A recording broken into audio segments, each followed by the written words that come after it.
Hello everyone, welcome back to the channel. So today we're going to be taking a look at this World Peacekeepers Astronaut. So this is an item that I picked up to add to my 1/6 scale G.I. Joe collection. And I think it is one of the more unique and spectacular sets that M&C has actually put out recently for their World Peacekeepers line.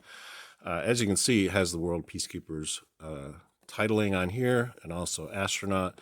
And they mentioned the 30 points of articulation of this particular action figure. So as you can see, he comes with a spacesuit, a helmet, laptop computer, a chainsaw, drill, a toolbox, and then a bunch of tools. So it's kind of science fiction-y in terms of the presentation. It's not really too convincing as a real-world kind of astronaut.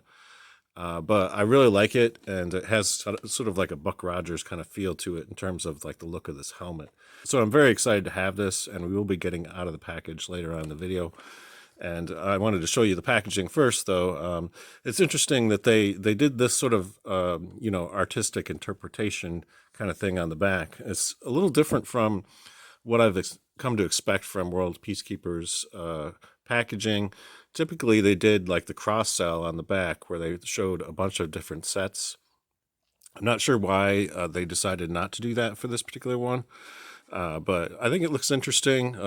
It's got some artwork on it, and yeah, so I think it looks pretty cool, but I'm anxious to get this out of the package so we can take a look at the details up close. So let's go ahead and do that. Okay, so we got everything out of the package now. And it should be noted that all of the tools, aside from the chainsaw, will actually fit in the toolbox. So I was interested to see if this thing was actually large enough to fit everything in there, and it is. So that's pretty cool. Does come with a lot of different tools. So there's actually an internal tray that comes with this toolbox. So that's removable. So you can take that out. And as you can see, I've got the radio and the drill in the bottom of the toolbox there. So those two items are a little bit larger, so I wanted to put them in the lower part. You can see these tools are very well sculpted. I think they did a really good job in terms of each one of these. Again, they are very sort of down-to-earth tools, so I don't know if they necessarily are all that convincing in terms of being things that an astronaut would necessarily use.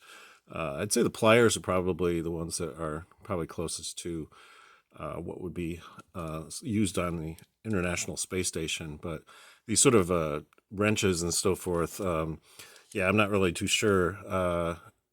Because of the zero gravity in space travel, basically you have to have sort of specialized tools, and they have a tendency to float away from you if they're not locked down. So I don't know if these would necessarily work all that great in space, but I really like the toolbox. I think it's really well made, and you can see here's the radio, what that looks like. It has a little clip on the back, so you can actually clip it to his belt. And here's the drill. This part does rotate too, so that's kind of a nice touch. So you can see what that looks like. Cool accessory, and also the chainsaw. Again, I don't necessarily think it'd be wise to have a chainsaw in space. The risk of actually damaging your spacesuit from a chainsaw would be something you don't want to do if you want to survive in space. But it's a cool accessory anyway.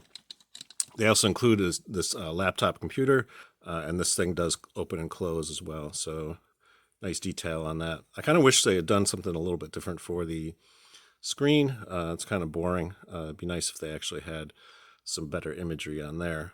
But the detail on it is pretty nice. Looks pretty cool, and we'll get into the figure. And as you can see, this helmet has a tendency to sort of flop around on his head. So I'd say that's the only thing I don't really like about this too much. There's no way to sort of lock it down to the suit.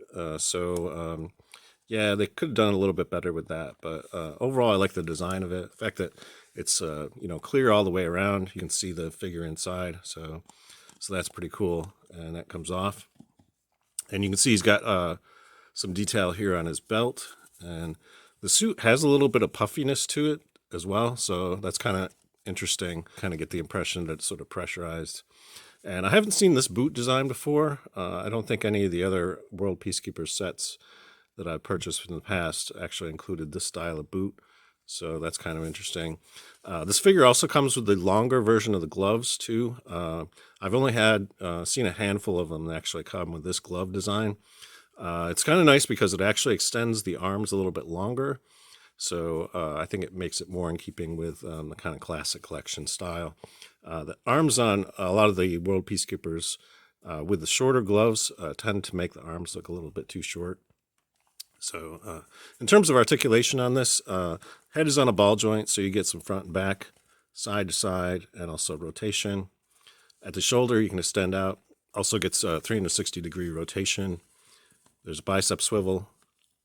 There's also a pivot here, just below the elbow, and elbow bends up quite a bit. There's actually a double joint there, so that's kind of nice.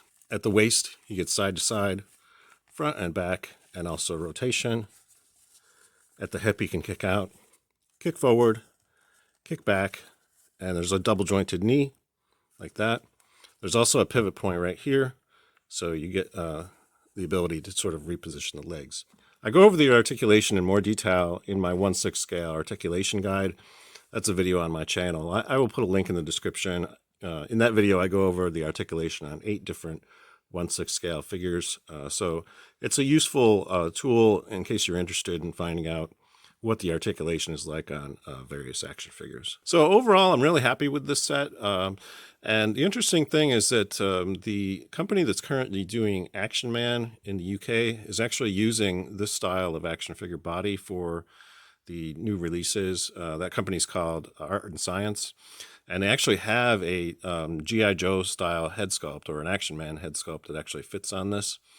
So I'm wondering if at some point there'll be some more crossover between these two companies in terms of actually doing, G.I. Joe style head sculpts on these figures. Only time will tell. We'll see what happens in the future, but I know that head sculpt exists.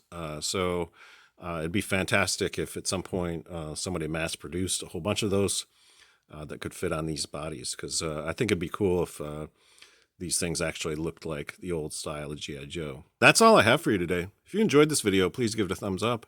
And if you'd like to see more reviews of 1/6 scale action figures in the future, think about subscribing to my channel, because I will be covering more of this kind of stuff in the future.